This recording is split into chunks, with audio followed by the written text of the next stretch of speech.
This hearing will come to order. Today, we'll have all the members take their seats. Today, we're going to review the U.S. Agency for International Development and Millennium Challenge Corporation. From countering the threat of ISIS to combating pandemic diseases, foreign assistance can advance our national security, and it does it at a modest price. It's important to ensure that all of these investments, though, no matter their size, that they're all efficient, that they're all effective, and the ultimate objective here must be to see countries graduate over time from aid. Economic growth is the foundation upon which all of our development programs should be built. From expanding access to energy and clean water, to improving food security, strengthening health systems, expanding access to capital, advancing property rights, and that means ending land grabbing, and empowering women to participate freely in civic and economic activity. Market-based economic growth is the key to ending extreme poverty, and it's key to advancing, frankly, U.S. interests. In this sense, the Millennium Challenge Corporation is on the right track. By picking poor but relatively well-governed countries to partner with, and by pushing transparency and pushing accountability, MCC is putting countries on the path toward graduation. MCC is again requesting the authority to enter into concurrent compacts, and they do this to boost trade regionally. I am pleased to be backing this initiative along with Congresswoman Karen Bass from Los Angeles. However, MCC must stay true to its mission. The reality is that its commitment to selectivity and accountability, principles which we legislated here in Congress, that is constantly being tested. And I've just returned from Tanzania, where the government's commitment to democracy is being tested. It's being tested by rising levels of corruption in Tanzania, by constraints on freedom of expression, and by a cavalier attitude with respect to the fixing of elections in Zanzibar. A second MCC compact with Tanzania is not supportable under these conditions. The Agency for International Development also is being put to the test. From ghost schools to abandoned irrigation projects and hundreds of millions of U.S. taxpayer dollars exposed to waste, fraud, and abuse in Afghanistan to Pakistan. Presidential initiatives are diverting critical resources away from economic growth. Strategic planning is weak. We need fundamental changes there in Afghanistan and Pakistan. To its credit, USAID has been working to reform. In many ways, it is putting MCC principles into practice. The agency is seeking to focus more on results and innovation while tapping the expertise and capital of the private sector. It has been helped by Congress's transparency push, including Mr. Poe's Foreign Assistance Transparency and Accountability Act, which needs to pass the Senate. USAID is the global leader in humanitarian assistance and disaster relief. From the devastating earthquake in Nepal, to the deadly Ebola epidemic, to the prolonged refugee crisis in Syria, USAID is most often the first to respond. When lives are at stake, flexibility can be essential. In the Philippines, I saw firsthand Typhoon Haion's devastation there. USAID knew it would take 3 weeks for U.S. food aid stored in Sri Lanka to arrive, 12 weeks if they had to ship food from the United States. So they bought food locally, and because they did, they saved lives there. The administration has rightly renewed its request to untie a quarter of the Food for Peace budget from costly, outdated, and inefficient U.S. purchase and shipping requirements. that would cost those 4 weeks in a disastrous situation like that hurricane. I will continue working with the administration and my colleagues to see that our food aid reaches more people in less time. Again, this is about saving more lives. New technologies, from vaccines to mobile banking, have accelerated advances in global health, in food security, and development finance. USAID and MCC must keep pace by modernizing their workforce, by embracing innovation, and partnering with the private sector. And I look forward to working with Administrator Smith and Ms. Hyde to address these challenges over the coming year. Mr. Engel will be joining us late, so I'm going to recognize Mr. Sherman of California for any opening statement he might wish to make. Thank you, Mr. Chairman, and I'll yield a minute to any other Democrat on this side that has something to say, in part out of my generosity, in part because I don't have a prepared opening statement capable of filling the time.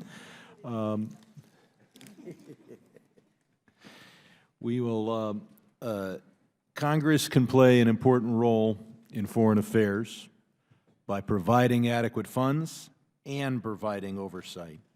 This is the most important work I think the federal government does, because it not only helps the poorest in the world and the most unfree in the world, but it is the best investment we can make dollar for dollar in American security.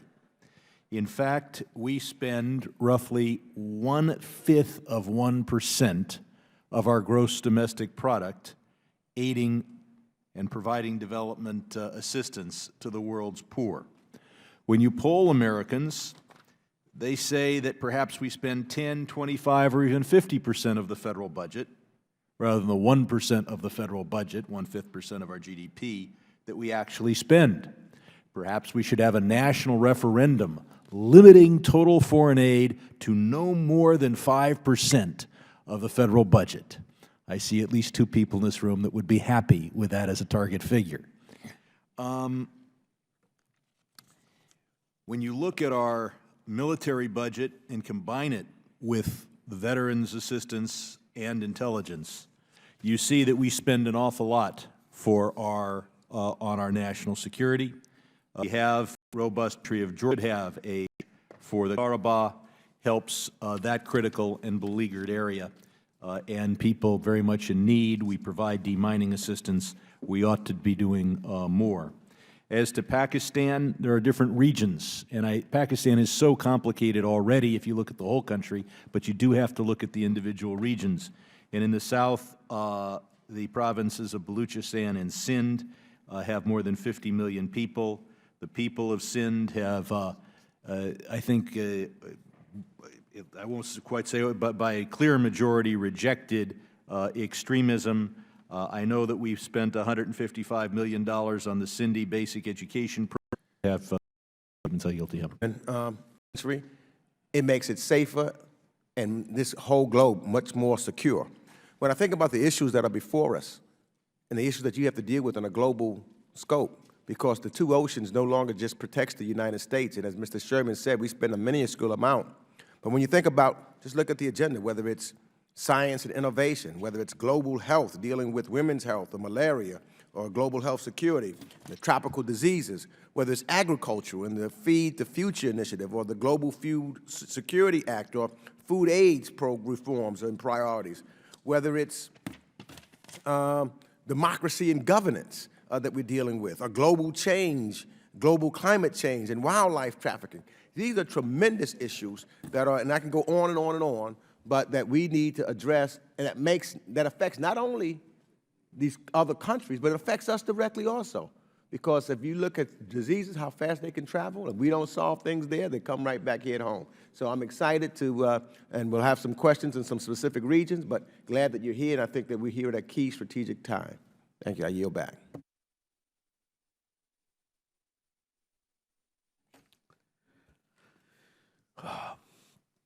Thank you, Mr. Meeks. This morning, we are pleased to be joined by Administrator Smith. She was sworn in as the 17th Administrator of USAID this past December.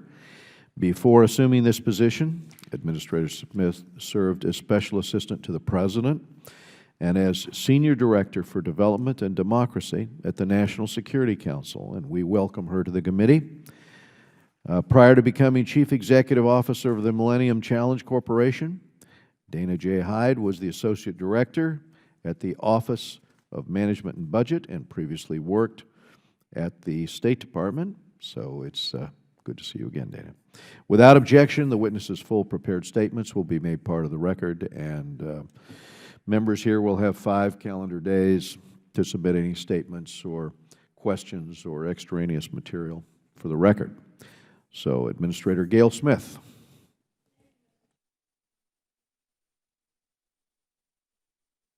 Administrator, I think the red button there. Now am I on?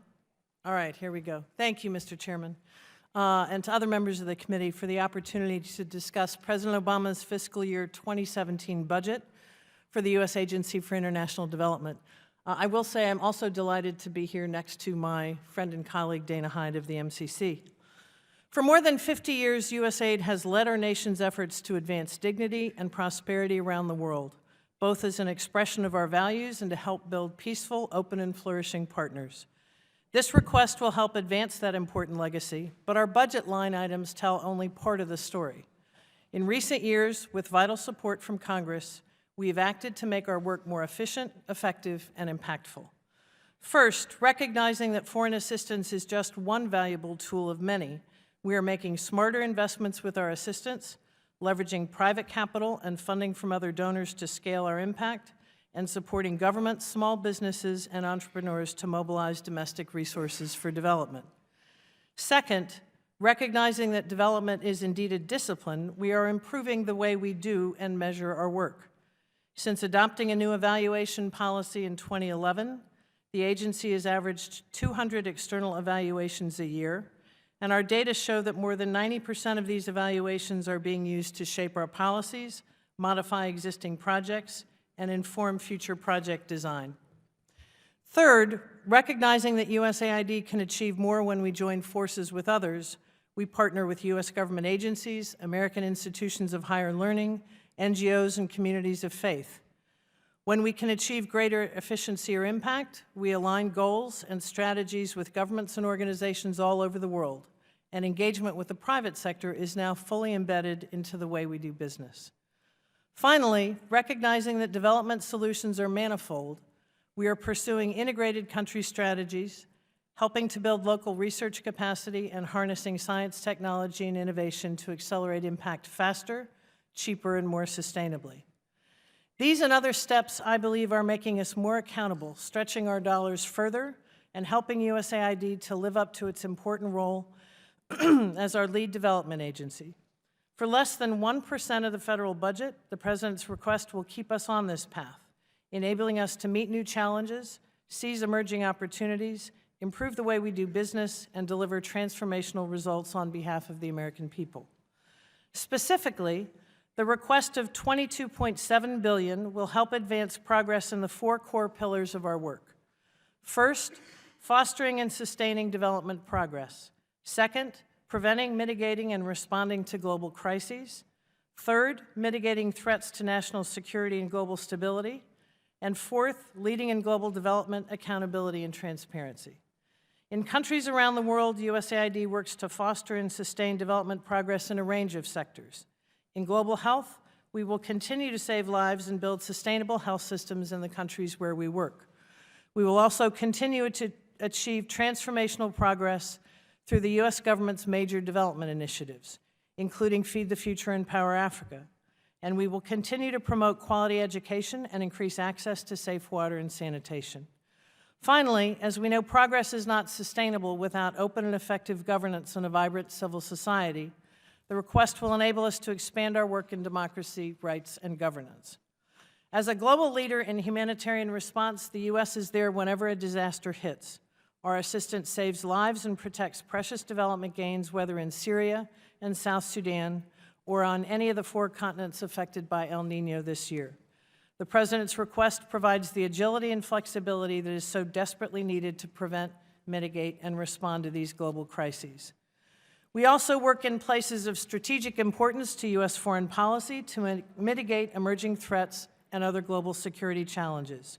This request supports these critical efforts, from planting the seeds of dignity and opportunity that offer a counter-narrative to violent extremism to fostering goodwill towards the United States. We are addressing the root causes of insecurity and in migration from Central America, strengthening our partners in Eastern Europe and Central Asia, and investing in long-term progress in Afghanistan. Finally, this request will enable USAID to continue to lead. It includes support for the Global Development Lab to help us spur and integrate innovation across and beyond the agency, and for our Bureau for Policy Planning and Learning to help us continue to drive with evidence. It also supports our work to strengthen USAID as an institution and support the men and women of this agency who serve their country bravely and in some of the most challenging of the world's environments. It is a great privilege to serve the American people alongside the men and women of USAID, and I look forward to working closely with Congress to continue making aid more agile, accountable, and impactful. Together, we are building the agency we need and the world deserves, and making investments in a better future that will pay dividends for years to come. Thank you for this opportunity and for your support. I welcome your questions. Thank you, Ms. Hyde. Thank you, Chairman Royce, Congressman Sherman, and members of the committee. I am delighted to be here today with my friend. I'm going to ask you to, again, try that red button there, I did. and then speak into the microphone. Is this helpful? Yeah. Yes. Great. I am delighted to be here today with my friend and fellow. We'll just pull that microphone over about 4 inches. There we go. How are we doing now? Perfect. We're getting there? There you go. Over the past 11 years, MCC's model has proven to be one of the most effective ways to transform lives and create opportunities in poor countries around the globe. As MCC turns the corner on its next decade, the agency is well poised to expand its reach and impact. In fiscal year 2017, MCC is requesting $1 billion to partner with impoverished countries in Africa and Asia. This funding will directly support compacts with Nepal, Lesotho, and the Philippines, as well as threshold programs in Sri Lanka and Togo. It will also enable MCC to move forward with critical investments in Côte d'Ivoire, Kosovo, and Senegal.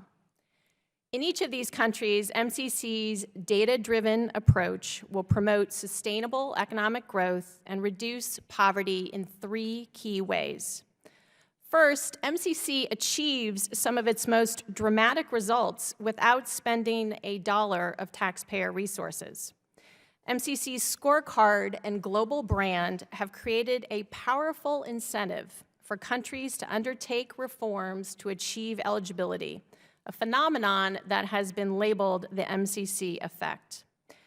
Countries like Côte d'Ivoire have taken forceful steps to change their laws and tackle corruption in order to qualify for MCC assistance. Second, MCC's projects themselves are designed to tap economic potential and spur growth.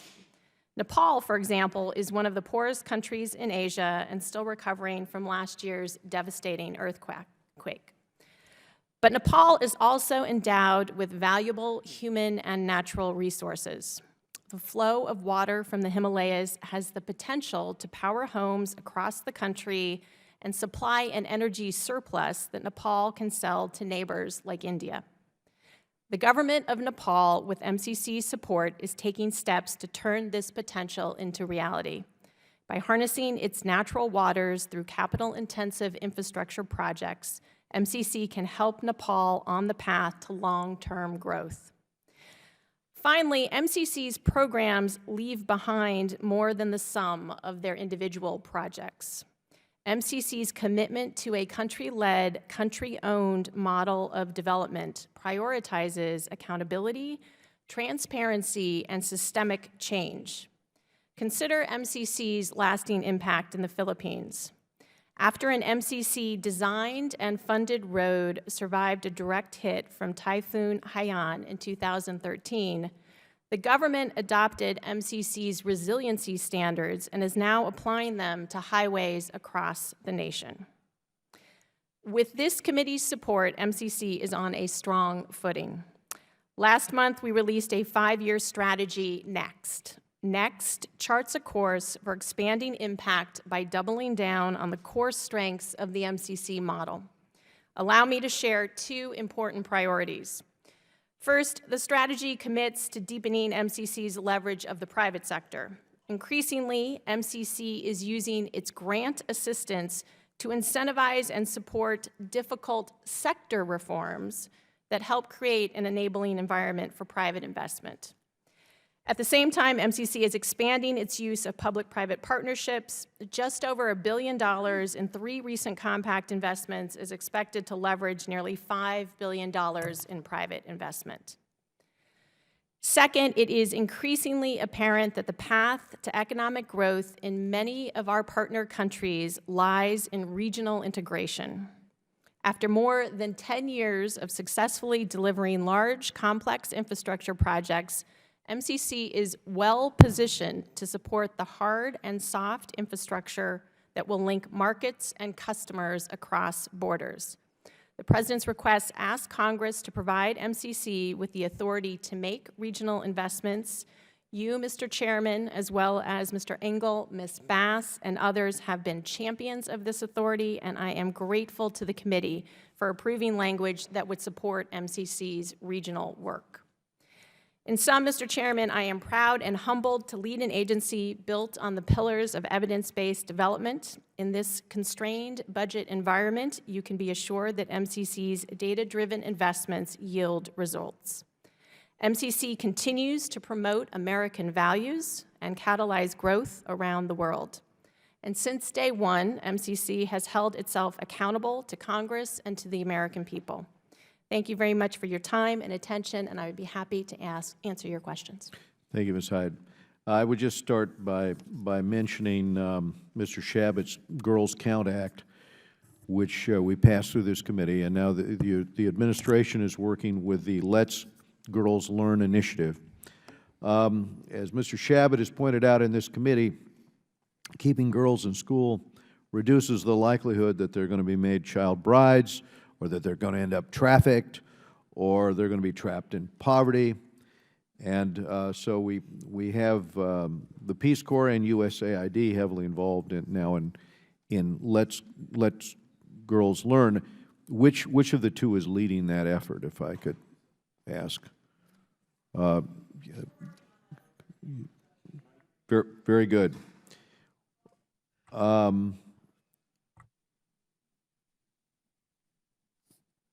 That would be something to look at in terms of how we can expand the effectiveness. Food aid reform, I wanted to talk about the flexibility. I raised that in my opening statement. Under what conditions would flexible food aid tools like local and regional purchase, vouchers, or transfers be more appropriate than in-kind assistance? Maybe you could give us an example for the committee. It's something that I know the administration is looking to advance. This critical need is something I've worked on here for some years, and if you'd like to amplify on the need for that, Administrator. And if you'd like me to also take the Let Girls Learn question, and thank you for your support and recognition of the impact of keeping girls in school. I would note that one of the elements of the request is for something called the Let Girls Learn Challenge Fund, which is aimed at spring innovations to not only enroll but keep girls in school, because this is one of the other challenges we face. On the matter of food aid, we have always benefited and hope to continue to benefit from a mix of commodities and cash. Our request for 25% flexibility in Food for Peace is rooted in the need to have flexibility given the diverse range of crises that we face. In some cases, commodities are the best answer. In many cases, for reasons that you pointed to in your introductory comment, a matter of speed, cost, or the type of commodity means that it's far more effective for us to purchase locally. We've found that this saves time, as you've pointed out, but it also, we believe, has the impact of saving as many as 600,000 additional lives. Very good. With the recent elections, of course, in Burma, Burma continues to make strides, but despite this progress, treatment of the Rohingya Muslims in the Rakhine State is abhorrent. Even though we're going to see a new government here take power in Burma, I think the animosity towards the Rohingya runs deep there, and the administration has highlighted bolstering the democratic gains in Burma. How are we working to change attitudes there towards the Rohingya and affecting the persecution of the Rohingya in Burma? Thank you, Mr. Chair, for the question. It's our belief that as we strive to continue promoting democracy in Burma, the plight of the Rohingya people is one of the elements that needs to be on the table. We are, as you know, providing humanitarian assistance. We are about to launch a new program that is designed to improve the livelihoods of the Rohingya people, both for their benefit, but also so that they might be more effectively integrated into Burmese society going forward. It's an issue we watch very closely and will continue to work. Thank you. I also wanted to just return to the issue of MCC compacts, especially here as it resolves, or as in regard to what we saw in Tanzania in terms of the attempts to fix the election in Zanzibar. Now that's going to be revoted on March 20th, but I think there's every reason that we've got to use our considerable leverage, and where there is clear violation of the law and corruption of that kind of magnitude, you've got to put your foot down and say enough.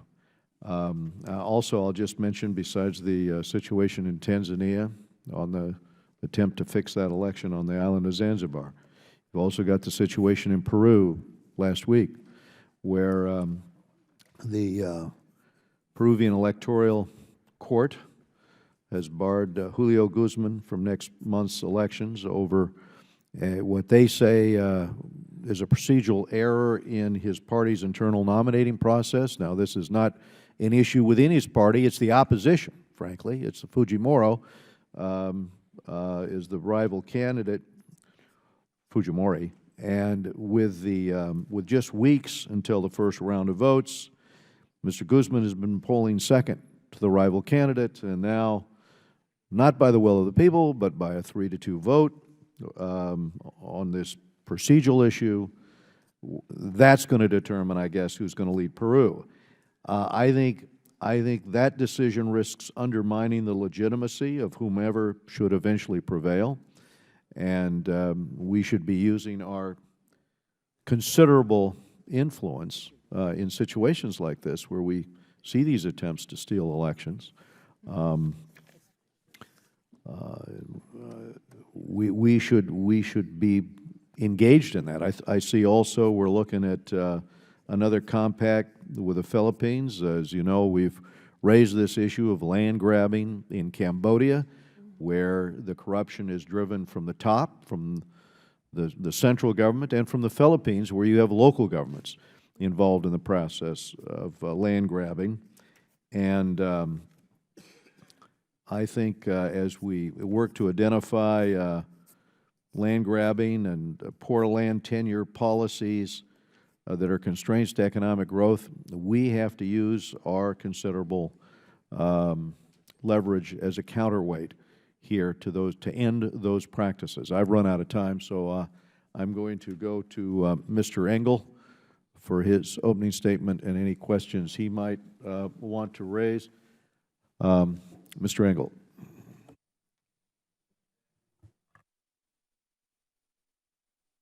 Thank you very much, Mr. Chairman. Let me first say, Ms. Hyde, your leadership of the MCC has been exemplary. I want to just say that for the record.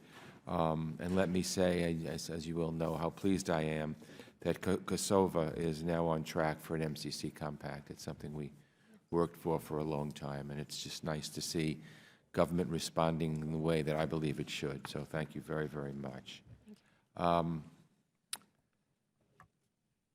Let me ask Ms. Administrator Smith, I understand that you've worked at USAID during the Clinton administration, and many things obviously have changed since that time. We face staggering needs due to conflict and instability, and our foreign assistance budget remains constrained, which I think is an absolute mistake. How is USAID different now than it was when you worked there in the Clinton administration?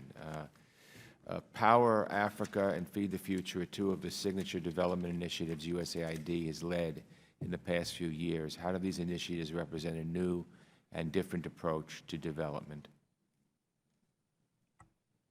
Thank you, Congressman, for the question. I think USAID has changed and grown a great deal, and I would point to a couple of things. It has really become a knowledge institution that adapts and iterates. And if I look at programs around the world and the progress that has been made, what I continue to see is an agency that, aided by evidence and analysis, is constantly improving what it does. A second thing I would point to is its ability to leverage private capital. There's broad agreement in the development community that it takes assistance, private capital, and domestic resources, and the agency does a terrific job of bringing all of these to bear, and I think that's true in both Feed the Future and Power Africa, both of which I think have the benefit of impacting the lives of real people who need electricity and real farmers who need improvements in their lives, but which are also, in the case of Feed the Future, for example, linking smallholder farmers to markets, improving incomes while at the same time reducing the impact of stunting. In Power Africa, where we work very closely with the MCC and other government agencies, we are able to do two things. Again, expand access to electricity on the African continent, but also prime the pump of private investment so there's greater confidence and greater ability to draw private capital to viable energy projects. So I think it's this ability to invest on the basis of evidence in sustained outcomes that are really transformational has been the tremendous progress that aid has achieved over the last many years. Well, thank you. Let me ask you another question about the Zika virus. A number of my colleagues have suggested that rather than appropriate new funding for the Zika virus outbreaks, that we ought to first expend unobligated Ebola response funds. Can you tell me if that's viable? How do you feel about using these unobligated Ebola funds to address this Zika virus, and what ramifications might we face if we were to shift these unobligated Ebola funding towards our Zika response? Thank you. As Congressman Meeks has pointed out, and as I think we all know, we are going to see the spread of these kinds of diseases more and more frequently, as we have with Ebola and now Zika. We have identified some resources and are moving out with $2.5 million on Zika on public information campaigns. I will tell you honestly, as somebody, as we now face the 2-year anniversary of the start of the Ebola epidemic, worked it every single day for over 14 months, I have some great apprehension in spending down unobligated Ebola resources for Zika, and I will tell you why. These resources, in the first instance, are planned for a number of activities that are ongoing, so they are being spent down. Those include ensuring that we are prepared for any case of Ebola that we see and the threat of a possible outbreak. We were extremely lucky that the individual case in Nigeria that we saw at the height of the epidemic did not spread further, but I want to emphasize that we were lucky. And I'm very hesitant to suggest that we should take the risk of an unmanageable outbreak and being unable to respond. Second, in the 3 countries that were affected by the epidemic, there is an urgent need to build back their health systems, but also incorporate and sustain their ability to do things like lab testing, run burial teams, keep trained healthcare workers who can respond, again, when and if we see additional cases. Finally, resources are going to what's called the Global Health Security Agenda, which is the long-term solution to this in Zika, which has to do with building the capacity of our partners to prevent, detect, and respond to outbreaks like Ebola and Zika. Thank you. Let me just quickly ask Ms. Hyde. Your testimony mentioned the changing landscape of poverty and your strategy for the next 5 years. The World Bank's report on gross national income provides estimates on global poverty, and the report is a good starting place, but it doesn't always accurately capture where poverty is found around the world. So let me ask you, as MCC looks ahead, what are some of the ways that you will try to better measure poverty to improve the impact of the MCC model and its programs? Thank you, Congressman, and thank you for your comments, first of all, on Kosovo. We just had a high-level delegation return and are delighted with the engagement thus far on that compact. As am I. Thank you. Thank you. MCC's 5-year strategy focuses on a number of areas. Two I highlighted in my oral statement. First, the deep focus on leverage and private sector engagement. Second, as well as MCC's working in reform space, that is, how do we incentivize and support governments to undertake really challenging reforms in sectors that can enable private investment and other donor investment. With respect to poverty, MCC only works in poor countries. I believe MCC should only work in poor countries. But what we know is over the last decade, there's been a number of shifts in poverty. Right now, that candidate pool is assessed based on per capita income, average per capita income. And the challenge with average incomes, GNI, that is the World Bank measure, is that in cases where there's extreme inequality or in countries where there is concentrated natural mineral wealth, it really doesn't address what the percentage of poverty is and where it exists in those countries. So MCC is a data-based organization. We are undertaking a thorough examination of other sources of poverty data and how we might better capture that. And we look forward to working with the committee and coming forward this summer with some ideas and proposals with respect to that. Thank you. And again, thanks to both of you for extraordinary work. We really appreciate it. Thank you. Thank you, Mr. Engel. Mr. Dana Rohrabacher from California. Thank you very much, and I also thank you for your service. You work really hard, and you've tried to keep us informed. You've had some meetings with me as well, and I appreciate that.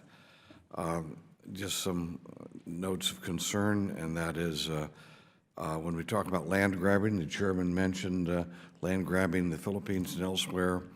It's not just land grabbing, but there's also claims, as we have talked about, American citizens, their projects, their property, their industries have been confiscated by various governments throughout the world. The one, of course, where I have a constituent directly involved in Ethiopia that has taken possession of a very important industry in that country and will not give the property back. And I would hope, as we have talked, that in countries that are themselves, their government are taking property, or if they are acquiescing to land grabbing, that we should not be using the Millennium Challenge account to subsidize those governments. I would have to say that we do have a little problem in our own company. Our own country. It's called eminent domain, and just ask Mr. Trump. He knows all about that, and utilizing it for his benefits. And we have to make sure that we are following our own principles as well when I suggest that. One last note, and I'm going to then yield to my friend Mr. Smith from New Jersey, and that is, I really believe that we should be focusing on humane and humanitarian crises rather than development. I don't think development is something that the American people are responsible for developing other countries. We are responsible as human beings when other human beings are in danger and natural catastrophes, or even situations where war has come in and a lot of people lives are at risk. Yes, we must help people out, but developing their country, helping them develop their country, I don't necessarily think we can afford that anymore. And with that said, I yield the rest of my time to Mr. Smith. For yielding. Thank you. Administrator Smith, thank you for your work, especially with the Enough campaign, which I think is extraordinary, particularly the work in Sudan. Let me just ask you a couple of very quick questions. You know, the End Neglect to Tropical Disease Act, my hope is that the administration can support this bipartisan legislation. We've had 7 hearings in my subcommittee on these devastating diseases, of which Zika virus is one, Ebola another.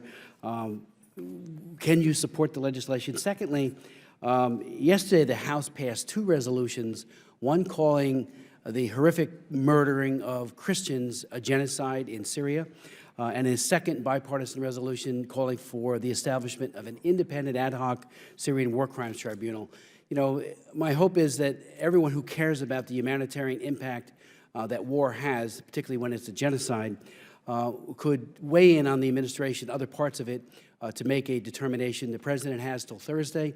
Our hope is that he will do both. They go tandem. Article 6 of the Genocide Convention, as we all know, makes very, very clear that the prosecution of individuals who have committed genocide is a treaty obligation under the Genocide Convention, and an international tribunal is a venue that is well adept to that. And finally, Ms. Hyde, why is there no role for faith-based organizations in the selection criteria? I know Yale, Columbia, UNESCO, World Bank all have input. Faith-based groups are the most efficacious groups on the ground in delivering humanitarian aid as well as developmental aid. Why aren't they included in that? Thank you. Thank you, Congressman. And thank you for your particular recognition of the work on neglected tropical diseases. As we have discussed, I think the gains there have been extraordinary. If you look at the delivery of 287 million treatments over the last 10 years and an annual $2 billion leveraged in contributions. One of the things we're doing is looking outward at what the plan should be over the next 10 years, because I think if we remain on this steady course, we can get neglected and eradicated tropical diseases in many cases. Thank you for your comments on the resolutions, which I've noted and will duly share. The plight of Christians, of minorities throughout the Middle East has been something that's been of great attention to our agency. We strive to ensure that humanitarian assistance is delivered to all, and also through our own faith-based office. We have received many delegations from these groups and others and intend to continue. Thank you. Thank you, Congressman, for the question.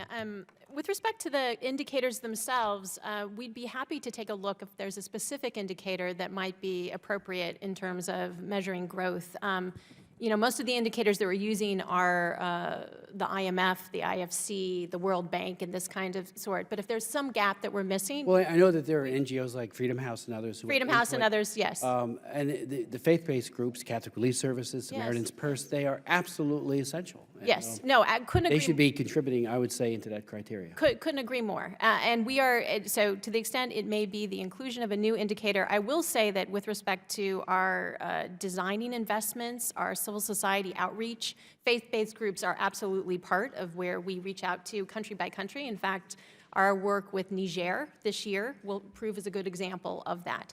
But we're always seeking to see if there's a data source that we're missing that could be appropriate, and I'd be happy to follow up with you on that. Let's do that. And Okay. thank you very much. Thank you, Mr. Chairman.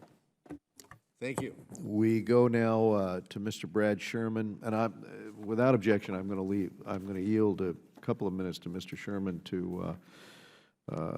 You had some remarks on the House floor last night that I think, in the interest of the committee, might be well served if I just yielded you a few minutes right now, Mr. Sherman, to reiterate your observations about the Senate and the House. Thank you, Mr. Chairman. I'll give you a 1-minute report on our consideration last night of S. 2426. Some in this committee will have noticed that that Senate bill we considered last night was identical to House 1853, written by Mr. Salmon and passed by this committee. And so I'll report to you on that coincidence by quoting the remarks I made on the floor last night. The House passed H.R. 1853 overwhelmingly last year. We sent the bill to the Senate. Instead of acting on the House bill, the Senate Xeroxed our bill, put their own name on it, and sent it back here. The decision to send the bill back to us with their own name on it is a trend that we are seeing in the foreign affairs area, a trend that I do not condemn because it allows us here on the House floor to consider well-drafted House bills not once, but twice, and to vote on them twice, and to emphasize to the administration how serious we are about them being enforced. I appreciate the Senate copying our work since imitation is the most sincere form of flattery. Anyway, that's the report from last night. Now, I want to address the witnesses. First, as I want to associate myself with the chairman's remarks on the Rohingya and note again the importance of fighting the Zika virus and other infectious diseases. And this is part of our national security, since these diseases, which we call tropical, are coming our way, whether that's for a host of reasons. As to southern Pakistan, which I mentioned in the opening statement, I want to commend you from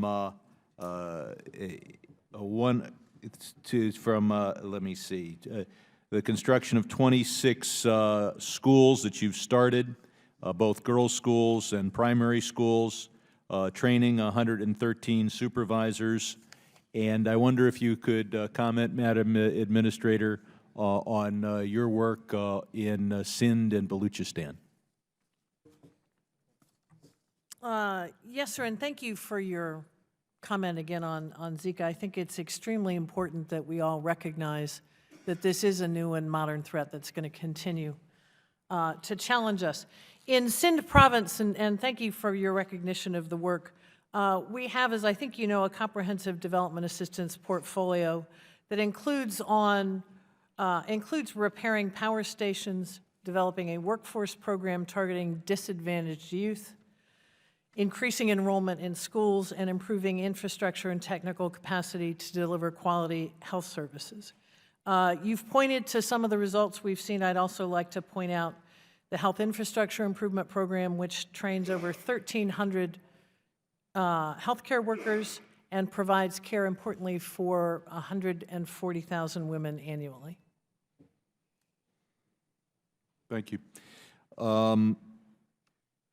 I've been advocating for direct aid to Nagorno-Karabakh since 1997. It's an important investment we make in peace in that region and in support of a negotiated and democratic solution. Recently, aid direct to Nagorno-Karabakh has dropped to $1.5 million per year, principally directed at demining. Can you explain why we're not doing more, given the fact that this area is beleaguered and in need of help? Thank you for that. And as you know, we are operating in an environment that forces some tough choices. I think the good news is that we've seen, and in the FY17 request, include increases across the board throughout that region. In addition to demining, we have also supported humanitarian assistance. Should there be a recurrent need for that, we are always, as in any part of the world, willing to take another look at that. I look forward to talking to you and showing you that that need has already occurred. Absolutely. I'd love to do that. And obviously, a lot of countries are seeing refugees from Syria, and we are helping Turkey. That is well publicized. Many of the Christian refugees are making their way to Armenia, especially being ethnic Armenians. Are we providing aid to the government of Armenia to take care of those refugees? We are providing some assistance to help with refugees who have migrated to parts of Europe, as well as trying to concentrate our assistance both for people inside Syria and those in the surrounding regions. In addition, the State Department, through PRM, is providing assistance to those people. You wouldn't happen to know how much has gone to Armenia for this? I can get that specific answer for you. it. I'd be happy to provide it in writing or in person. Thank you. I want to again commend you on your work and yield back the rest of my time.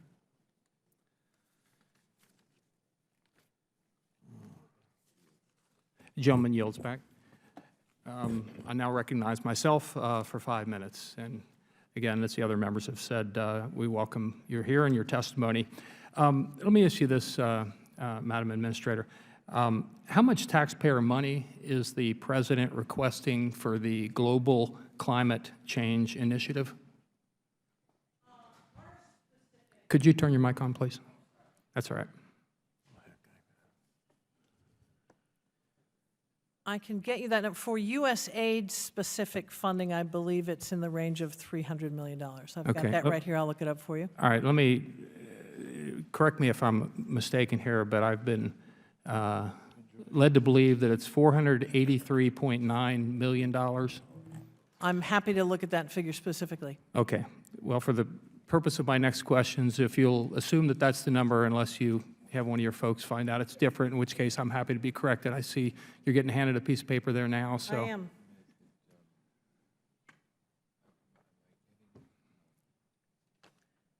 $352. $352 million, so a third of $1 billion approximately. Yeah. All right, well, the numbers that our crack staff had supplied us was $483 million, but in Washington, $150 million that we're not clear about. Some people might think that that's not a big deal. I think it's a pretty big No, it deal, is. but let's maybe by the end of the day, we can come up with the exact figure, but let's assume it's somewhere between $352 million and $483.9 million, but that doesn't change the focus of my next couple of questions, which is this.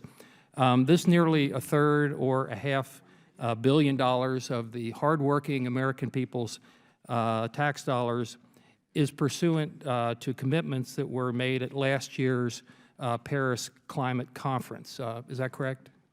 Our work, and I can confirm it is 352. We'd be happy to go over specific numbers with you or your staff. But Some that's of not those my question now commitments about the amount. reflect- Just Sure. it was pursuant to the president's commitment at the Paris Climate Conference last year. Actually, the work that USAID does in this area, we've been doing for many years. It has nothing to do with the Paris No, climate. part of our Paris Club commitment included. Some amount of the absolutely. money is pursuant to the president's commitment last year. Is that correct? Yes, sir, I believe it Okay, is. thank you. And how much input did the duly elected representatives of the American people, which would be the House of Representatives and the Senate, have in making those particular commitments, irregardless of what the commitments might have been previous to that? But how much involvement was there by the folks here, the elected representatives of the American people, in that commitment at the Paris Global Warming Conference? Congressman, I wonder if perhaps you're referring to the Green Climate Fund. Do you remember when they had the pretty horrible attacks on Paris, the terrorist attacks Yes, last year? Around that time, shortly after that, there was this global climate conference in Paris, wasn't Yes. there? Okay, that's what I'm referring to. Yes. Okay, the president commits a whole lot of money. Did he get approval from Congress on that? That's a pretty simple question, I think. Yeah, and let me just, if I may, 2 quick points on that. If indeed you're referring to the Green Climate Fund, that is something that the State Department has determined it has the authorization to make the grant that was made. From the perspective of USAID, we have engaged... Let me go on with my, I've only got a minute left here. Okay. You can correct me for the record later on if you want to, but I don't think there was a whole lot of, we certainly didn't vote on approving what the president committed of the hardworking American people's dollars. And there's at least one senator that apparently believes that so-called climate change deniers, and I would argue that that language itself is reprehensible because it infers that people that don't buy in completely to the fact that we ought to be spending huge amounts of money when it could be considerable loss of jobs and taxpayer money spent, and it kind of compares deniers of the Holocaust to people that are skeptical about climate change. But in any event, there's at least one senator who thinks that the Justice Department and the FBI should be pursuing legal action against so-called climate deniers. So my question would be, and I'm almost out of time, but my question is, am I or anybody else who might be skeptical about huge amounts of money, whether it's $350 million or whether it's $450 million that are going towards these types of initiatives, are we in some legal jeopardy for expressing some concern about the use of the American people's tax dollars in that way? Sir, it's my considered view that expressing your views and opinions are absolutely your right and prerogative. Thank you. I appreciate that greatly. Thanks for your testimony. My time has expired. The gentleman from New York, Mr. Meeks, is recognized for 5 minutes. Thank you, Mr. Chairman. And let me, I don't think I did this initially. Let me first, I think this is the first time that you, Madam Administrator, has been here as the new administrator from USAID. Let me congratulate you on being confirmed and in your new job. I've had the pleasure of working with you in Clinton administration and others, particularly on Africa, and look forward to working with you in the future. Congratulations and welcome. Let me just first ask, we're talking about Trade Africa. We've worked on Africa together, and I've been a promoter of increased regional trade in Africa and an increased trade between Africa and the United States. And I know that the Trade Africa initiative is a new approach, a multi-agency approach with the potential to significantly assist in expanding U.S. trade. And the initiative, a key goal of the initiative is to build U.S.-African trade and investment hubs in 3 African regions, which are supposed to function as a resource both for African exporters and U.S. firms. So can you tell us what the status is of the 3 hubs and what are USAID's main activities and current and prospective challenges under Trade Africa? And thank you for your longstanding support of Trade Africa even before it was named. We have the 3 hubs, and those are doing a number of things. One is working with potential partners who, under the terms of AGOA, want to increase trade with the United States. Second is to train and work with entrepreneurs, small businesses, and others, including with a special emphasis on women in terms of the value chains that we support. And the third is supporting efforts for regional integration, which is very important. As you know, the size of many of these economies in each of the 3 regions are very small, and their ability to trade both with each other and as regional trading blocs will be significantly enhanced by their ability to integrate. So there's a lot of work on the policy and reform side. And let me ask also, are there any other trade and investment focused activities that USAID is supporting in Africa? Let me ask that, and then Yes. go ahead. Okay. No, go ahead. Go ahead, because I'm going to change to a different country in a second. Yes, there are. There are efforts underway to work on trade facilitation as part of the WTO agreement, which I think you have followed, and to help countries as they work towards WTO accession. And let me ask now, because I think the rest of my time on this, President Obama has proposed $450 million in fiscal year 2017 for assistance for Colombia and what we are calling Peace Colombia. And I was a huge supporter of Plan Colombia and believe that supporting peace in Colombia is equally crucial. But I also know that the region that was most affected was the African Colombian and indigenous communities in Colombia that have been disproportionately affected by violence in the nation's long-lasting conflict. So my question is, how do you envision U.S. assistance to Colombia helping those communities specifically, and which USAID programs do you envision plussing up, and which programs do you think that you can envision phasing out? I'm still on. Thank you for the question. Our view in this next phase of the transition in Colombia is that integration is going to be absolutely key, as is equity between and among people who've been divided by a long conflict, and that includes the Afro-Colombian community.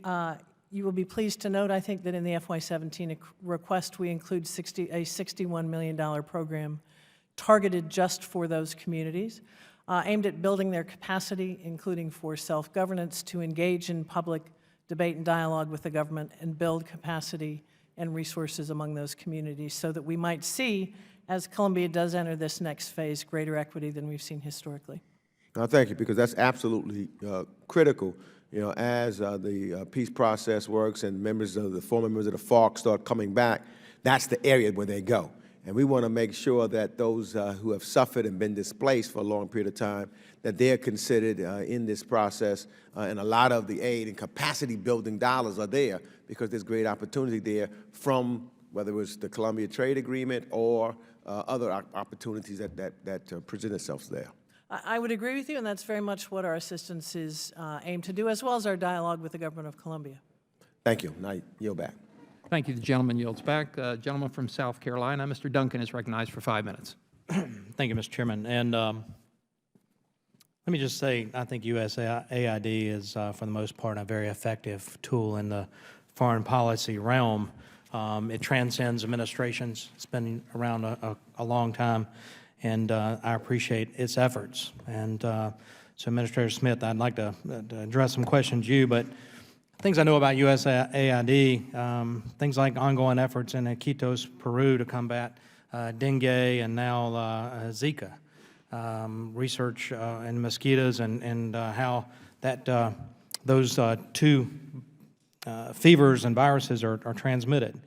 And I support efforts such as Electrify Africa, because I believe that we can improve the quality of lives of folks in Africa and really all across the third world with simple things that electricity and energy provides, and that's to keep food from spoiling, to be able to heat and cool homes and keep the mosquitoes out by being able to close windows, to being able to improve quality of air by not burning something in the house, being able to cook food over something other than coal or wood.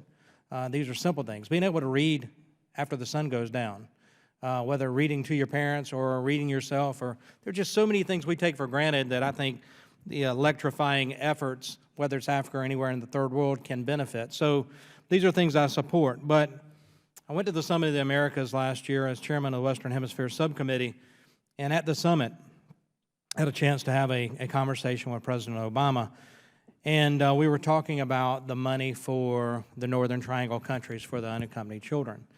And I told the president at the time, I said, I'm somebody on my side of the aisle that probably would surprise you in my support for giving money to those Northern Triangle countries to help combat this, because I believe it's the issues in those countries that are causing the parents to send their children north, not necessarily the carrots that we're dangling here in this country. I probably differ with him on the amount, and I told him that. But I said, at the time, I said, Mr. President, we've got to make sure that there's some accountability for this money that we do give to these countries. And he said at the time, it kind of caught me off guard, he said, "You're absolutely right, Congressman, too much money has gone missing in the past," which was an affirmation, I think, that money has been skimmed by rogue dictators or whoever. So we need to make sure that we get the money to where the rubber meets the road and make it effective. And I think the President acknowledged that. So playing on his words to me during that conversation, my question to you is, how do we address accountability, especially in third world countries, where we see folks like Taylor in Liberia or others that have taken a lot of foreign aid and used it for ill-gotten gains? So how are you addressing accountability, understanding that everyone's acknowledging that this has happened in the past? These are taxpayer dollars sitting off a money tree in the backyard. Hardworking Americans pay taxes, and they want to make sure that their tax dollars are spent effectively by any administration. So, Ms. Smith, if you could just address what you're doing about accountability, I appreciate it. Thank you for your support of our work, and I think part of the deal we make with the American people, in addition to our obligation and my obligation to ensure that taxpayer dollars are spent effectively, is to show results and to show that these are worthy investments. And that has everything to do with accountability and transparency, which we approach in a number of ways. First is transparency, is ensuring that we have clarity and visibility on the dollars spent, and that we increasingly obligate our partners, including governments, to be transparent with their own citizens and with us about the expenditure of those dollars. Second is building the capacity for governments to set up, whether it's anti-corruption commissions or put in place the regulations and laws that are necessary to, prevent corruption, while at the same time supporting civil society. Is that a requirement for receiving help? Did they set up some sort of anti-corruption policy? There are, in the case of the Northern Triangle countries, some of our assistance over the last few years has gone into building the capacity of high-impact courts, local anti-corruption institutions, number one, and we also support civil society organizations, because part of the way you get accountability is when citizens ask where the money is and create a demand signal.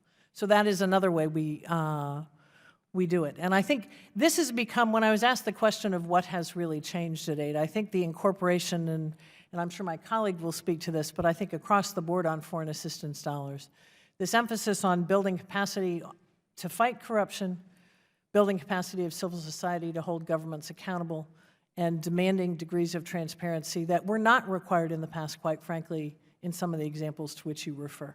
Right. It's a huge priority for us. Right. Well, I appreciate that. I appreciate your efforts on transparency, accountability. When we see things like Afghanistan, where a lot of money has gone for projects that weren't built and been taken by others, it's important because these are our taxpayer dollars. I appreciate it. I Now agree yield with back, you. Mr. Thank you, sir. Thank you. Gentleman yields back. Gentleman's time's expired. Gentlelady from California, Ms. Bass, is recognized for 5 minutes. Thank you, Mr. Chair. Let me begin by commending both of you for your work and your leadership over both agencies over these last few years. I certainly have enjoyed working with both of you, and Madam Administrator, with your time in the White House and now at USAID. I want to congratulate you. I thought I would try to get all my questions out at once, and then the rest of the time you could answer them. I do want to thank you for your reluctance to shift Ebola funding to Zika. I think it's just so important that we not do that, especially because we know that we need to strengthen the health infrastructure in the 3 countries. And it's nice the urgency is passed, but we certainly don't want to change the money. So the one question on food aid reform, I wanted to know what additional reforms you believe are needed and what constraints in the current system prevent U.S. food aid from reaching more people. That's one question. And then what are we doing now to address the drought in Southern Africa and Ethiopia? You know, when I was looking at this chart on USAID appropriations, if I understand it correctly, it looks as though there is no funding request for the Democracy Fund, and I wanted to know if you could clarify that, because it says 0. It says 62 million in 2016 and 0 in 2017, so maybe you could clarify that. And then for MCC, I wanted to know, Ms. Hyde, where you see doing regional compacts in Africa. And then a second MCC question is about the private sector role. And so I wanted to know what MCC is doing to mobilize private capital in compact countries, and then to what extent, and hopefully this is where we might work together in the future, has MCC been able to leverage the participation of U.S. private companies in its activities? So how's that? Thank you, Congressman, and thank you for your leadership overall, but in particular with respect to the Regional Compact Authority that you and I have spoken about a number of times.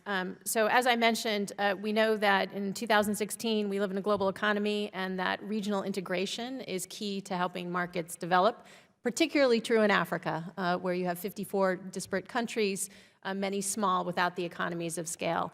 Over the decades, 65% of MCC's portfolio has been invested in Africa. The MCC brand is very strong there. We've had bilateral compacts, a number there. And while I think regional compacts could be successful in many parts of the world, I think Africa is particularly ripe for one. In particular there, I would say West Africa, where MCC, the penetration is quite strong. We see a number of opportunities either in power to work across borders there in transmission, distribution as well, or transportation. And you know, I was struck by, I believe that the political will is there to help and that they're looking for capacity and assistance, particularly in infrastructure. So the 2 most recent selections in Africa from the board meeting in December are Cote d'Ivoire and Senegal. We are still seeking the authority. At the same time, we're looking to do the due diligence to see what are actually the opportunities that exist from Senegal, which is really a regional leader, and Cote d'Ivoire, as well as keeping our eyes open elsewhere. With respect to the private sector, MCC has evolved in a way that I think has a unique value proposition for the private sector. We are in 24 countries around the globe where we are. We're there for a 5-year period of time. We have a platform that's usually in a sector where there's interest in private capital, transportation, as well as energy, as well as irrigation. And what we're doing is both to use our investments to see where can we invest in the public good, which is often, for example, in energy, the utility. Excuse me, Mr. Chair, I might run out of time if you wouldn't mind. Yes. Giving them a... Right ahead. Got 50 And to bring in American companies, I would cite Ghana as an example of this, where there are a number of companies, GE and others, who are working to work in generation in Ghana, while MCC will be investing in the utility to make the sector more viable. With And that, maybe- I'll stop and. Great. 1, 2, 3. Yep. Thank you, Congresswoman. Our request on food aid is the 25%, which we think will give us the flexibility to have the right mix in the Food for Peace account between commodities and cash. Thank you for raising El Nino. We are responding in both Southern Africa and Ethiopia. In Ethiopia, as you may know, we've recently launched a Disaster Assistance Response Team, or DART. Part of the reason to move so early is that we believe, as do other donors, that if we can provide sufficient assistance quickly enough, we can prevent the worst impacts. And on the democracy side, we don't request our funding through the fund, but I'm pleased to let you know that the request for FY17 has increased to $2.3 billion for USAID managed funds. So you don't think there's any additional reforms that are needed with food aid? You think what you have now is okay? What we're looking for now is that 25% that's in the FY17. And any request for AWEP, the African Women's Entrepreneurial Program? That is managed by the State Department. We work very closely with them and support African women entrepreneurs through our trade hubs. Thank you very much. Gentlelady's time has expired. Gentleman from Pennsylvania, Mr. Perry, is recognized for 5 minutes. Thank you, Mr. Chairman. Madam Administrator, hi, good morning. Just let me start out by saying I've had the privilege of working with some of your field agents downrange, as military folks call it, and they've been nothing but a professional and a pleasure to work with. I do have a question, however, regarding the West Bank and that foreign assistance through your organization, as I understand it, exceeds $363 million for FY17, which is moving away from the $80 million reduction from last year. And to date, Palestinians have received nearly $5 billion in assistance from the United States, which is more aid per capita, according to the figures I have, than any other people. I'm just curious about how you use the power of that financial influx into the PA to kind of influence the Palestinian Authority when President Abbas makes a statement claiming that the recent stabbing attacks in Israel represent a popular, peaceful uprising. And while in 2014, 81% of Palestinians believed that there was corruption in the Palestinian Authority, and as well an EU audit showed that the PA mismanaged over $3 billion from 2009 to 2013. So, taxpayers are working hard, and they're paying their taxes, and we're sending money to the PA, who then it's alleged to, and I don't know if this is proven, I think it is, but I'll just say alleged for these purposes, to pay a stipend when individuals carry out and conduct terrorist attack and end up in prison. Then their family gets a stipend for that, and the more horrific the act, the higher the stipend. How do we, as a federal government, leverage the money we spend, a fantastic amount here, $363 million, maybe not much in the scope of the trillions of dollars that we budget annually and spend, but how do we leverage that to minimize these horrific acts and get a good value out of the taxpayer dollar? Thank you for your question and for your kind comments about our people. I would agree with you. They are nothing but terrific. USAID's role in these environments, and this is a tough one, is to try to build the capacity of fundamental governance so that the needs of people are served. In this environment, we work through partners. We do not simply hand over the money. We vet, we audit, and we track it very closely. The assistance is targeted at things like delivering basic services, clean, potable water for citizens, basic education, and things that will make a difference, we hope a positive difference, in the lives of particularly young Palestinians. In terms of leverage, I think there are two things. One, that presence and engagement enables our State Department to undertake its diplomatic efforts. I think on our side as USAID, it allows for engagement with people, and again, particularly young people, to try to encourage something different, quite frankly, than what we have seen. We track very closely all of our assistance, as I say. Corruption concerns are absolutely worthy of consideration. But I think it's our view that this kind of engagement is critically important to building capacities that are needed, but also to ensure engagement with the Palestinian people, and particularly young people. And I would agree with those things, the infrastructure, the engagement. I think those are good things. But money being fungible, do you get the sense that to a certain extent, while American citizens and taxpayers are helping to pay for infrastructure and better governance, that's the money that the PA has other places that could be used for that. Instead, they use it to build tunnels into Israel and support their other nefarious activities. And how do you balance that? And how do you, again, how do you leverage that? I mean, the things that you said are very aspirational and they're great, but at the same time, the taxpayer in my district sees us funding, and many times, terrorism. And people that hate America, hate Israel, our ally, and hate the West, and are committed to the destruction of those things, and we're helping pay for it. What do I say to them?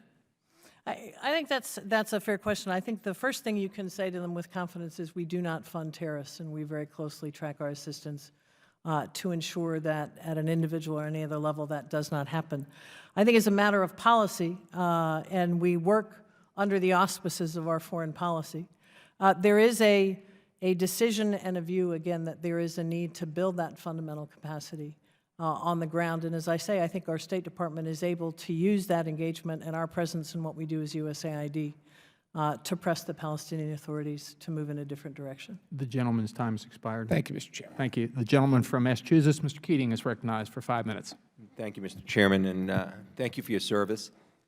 It's truly appreciated, and I speak not just of you, but everyone that works with you. You've heard some this morning talk about the fact they don't support developmental aid. And yet I think you've heard a shared concern of many of us, including myself, about taxpayers making sure their money is well spent.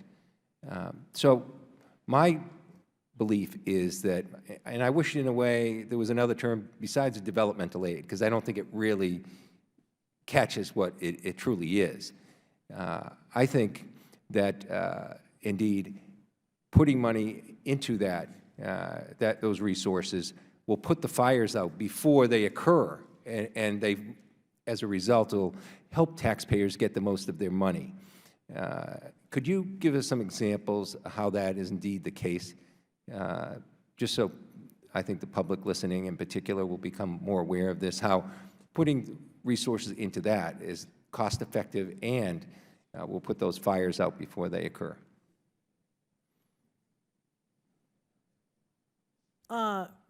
Thank you, and I think you're absolutely right, that part of what we were doing is making an investment in the future. I think perhaps the best example of that right now is Colombia, where 15 years of sustained support and engagement has yielded something that I think people thought was not possible. The reductions in crime coming out of a recession, the possibility of peace, and I believe the happiest country on the planet. That's something that, again, I think we can point to a dramatic change there. I think we can also point to some other changes that make a difference. It was said at the opening of this hearing that countries need to foot more of the bill themselves, and we are starting to see that, particularly in the areas including health and agriculture, where we can point to countries with whom we work who over time have increased their own expenditures. We've been able to reduce ours. I think the third area where we can show the impact is in areas like global health, where we are the world's leader, whether it is putting us on the road to end the HIV/AIDS epidemic, which I think we all know would have been profoundly destabilizing, to improving the lives of mothers and children so that you have less poverty and the kind of instability it can breed. The good news is I think we've got the data and the evidence, both at USAID and also the MCC, to make that case to the American people.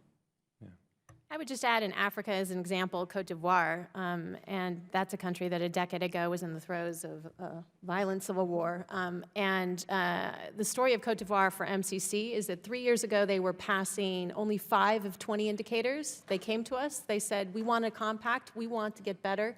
Fast forward 3 years later, they changed their laws, and they're now an MCC compact country. That said, there's still instability, as you well know, and recent events will say, in that region.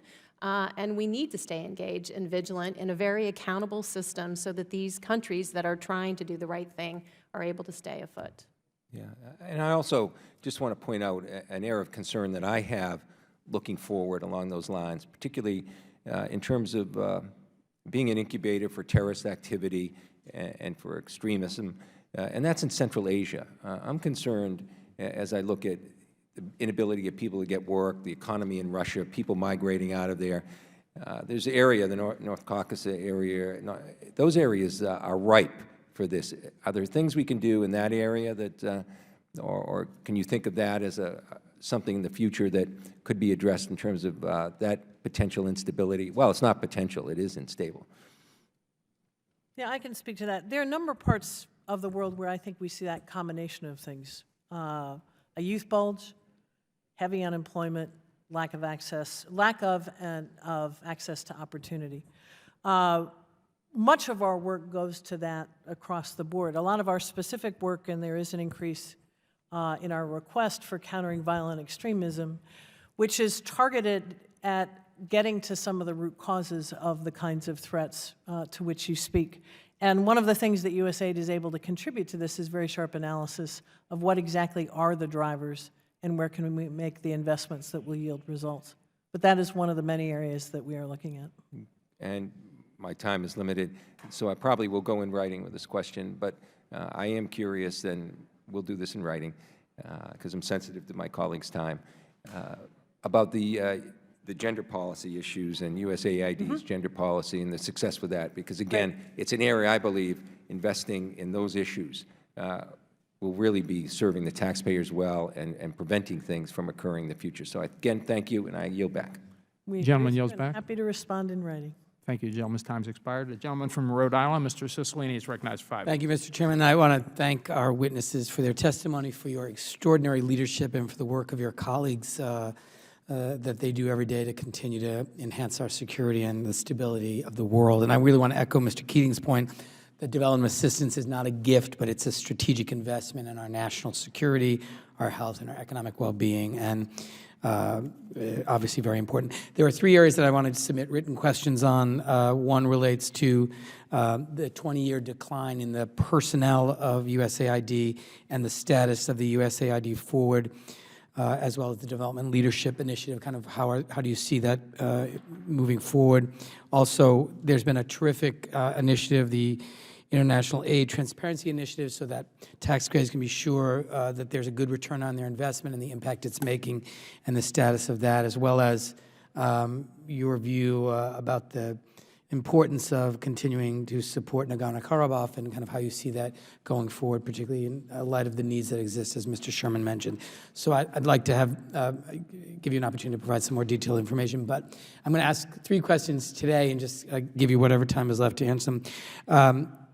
As you well know, USAID has done important work in responding to the very serious challenges facing LGBT individuals around the world, where we're seeing increased criminalization and grave danger very often to members of our community. The Special Coordinator for LGBT rights, Todd Larson, is doing a terrific job.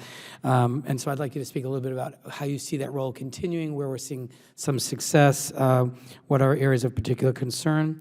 Secondly, in the area of global health, USAID, as you know, plays a critical role to foster innovation in health technologies, working across its programs with many diverse partners with other U.S. agencies to advance new vaccines, drugs, diagnostics, and other tools urgently needed to combat existing and emerging global health threats. And I'd love to hear your thoughts on how USA will continue this role, and particularly how it's working to encourage a coordinated government-wide approach to global health research and development.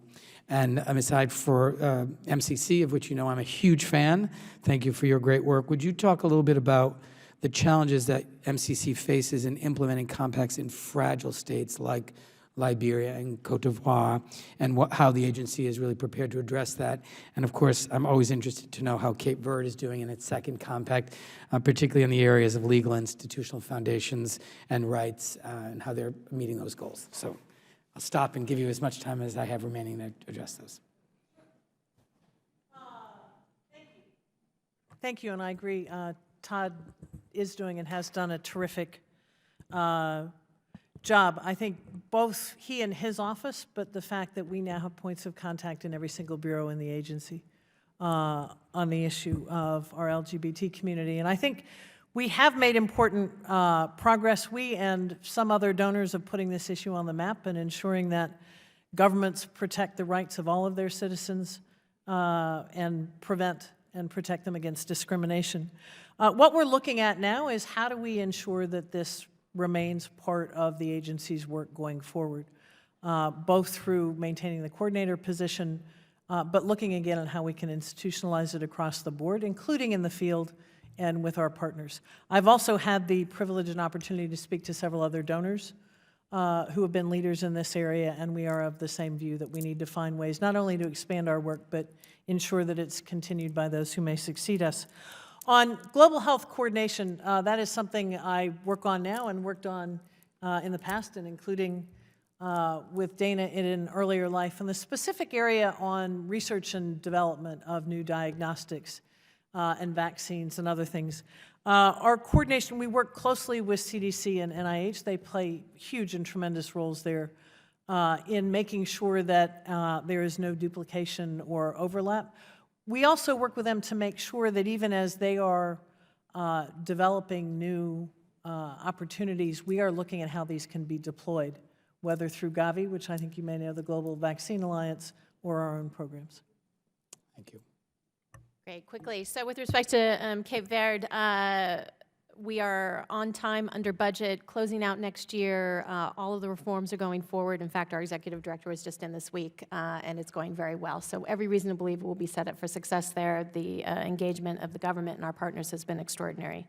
With respect to fragile states, if MCC is working in a fragile state, given the scorecard and the governance criteria, it is by definition a fragile state that is striving to be among the better half in terms of rule of law, corruption. So I think it is absolutely critical that MCC be there and be supportive of it. That said, the capacity challenges certainly are there in terms of our model, in terms of the data that's needed for cost-benefit analysis. Data is a challenge everywhere. We see it particularly so. And we are working through the partner, the MCA unit, so that is in a country, and looking at how we deploy more support there. Our accountability measures are very strong. As you know, the funds sit in the U.S. Treasury, and we have independent fiscal agents, independent procurement agents. But we're really looking at how we can partner. We'll give you an example with Niger this year coming forward. We'll be partnering in the community-based livestock program as well as large-scale irrigation infrastructure, the types of things we'll be doing there. Great. Thank you so much. I yield back, Thank you. Mr. Chairman. Gentleman's time's expired.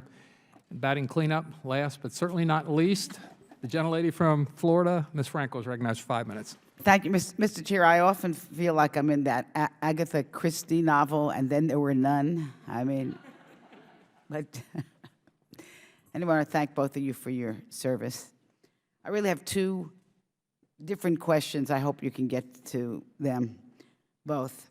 The first has to do with Syria. I would like to know, you have an overview of your major efforts in the humanitarian crisis in Syria, and whether or not you see any hope or possibility that when the violence is over, whenever that might be, that they could get back to a normal society. My second question, which is a little different, has to do with girls' education. And if you could give me, I'd like to know, get sort of an overview of what you're doing, and especially who's doing the teaching, and what kind of materials are you using, and what is your follow-up to see the efficacy of it?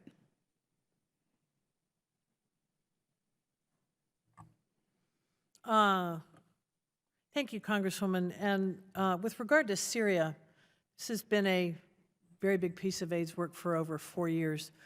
Of the assistance that we provide, about half of that goes inside Syria to help people where they live all across the country, and about half of that goes to people who are refugees. There is a small, I do not want to overstate it, but a small and significant glimmer of hope given the hard work of Secretary Kerry on a humanitarian cessation of hostilities, which is allowing us to get some more assistance to what are called besieged areas. Again, it's not a complete end of the war, but it is significant. We're very grateful for his work on that. As to your question about when the violence ends, will they be able to return to normalcy? One of the things AID's got a great deal of experience in over the last many, many decades is working in transitions of countries out of civil war and violence or from authoritarianism to democracy. It takes a long time. We know a lot about it.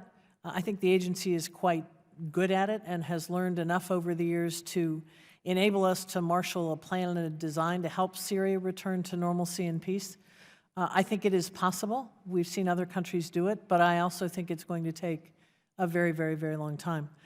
On girls' education, I will speak to that, and I think Dana would- just something back to Yes. Syria, though. What are the, I know you do food, or you're doing health. What else? Yes. What are the pieces of your aid in Syria now? We provide food assistance. We also provide health assistance, some education, including emergency learning centers, and also some education for refugees. So our assistance is Housing? diversified. Some temporary shelter. It's very difficult for people to find. Often they are seeking refuge in school buildings that have been abandoned. Winterization during the colder months so that people can keep themselves and their families warm. We try to provide as diverse an array of assistance as we possibly can, given the enormity of the needs. On girls' education, that is a big priority for us. The way that works is that we work with partners, most often ministries of education, both in ways to provide direct assistance, but also to do things like teacher training, curriculum development, and an emphasis, I'm glad you made the comment about ensuring that it works, an emphasis on quality. One of the things USAID did a few years ago, we're now at the end of a 5-year strategy, was revise the education strategy so that we could make sure that quality was as high on the list as quantity, and that we were making sure that students, including girls, are able to read. They didn't just go through primary education, but departed primary education with the ability to read. And we've thus far reached 30 million students with that program. Okay, let me, okay, Ms. Hyde, why don't you? Just in short, Yes, please. MCC typically is working in the secondary or vocational space, so very rarely in primary education. We're doing so in countries where it's identified as a key constraint to growth. About a third of our constraints analysis identify human skills. If the country wants an education program, we'll be looking to see how we have a nexus to jobs and to markets and in vocational. So Morocco is an example I would give as a recent compact with a large investment, always with a focus on girls and gender. We know that the economics are there, that girls will stay in school, they'll provide for communities, and that there's actual evidence tagging to growth with completion rates, which I think the World Bank just came out with. So. Thank you, gentlelady's time's expired. We'd like to thank the witnesses for appearing here this morning. We covered a lot of important issues, and if there's no further business to come before the committee, we're adjourned. Thank you. Thank you.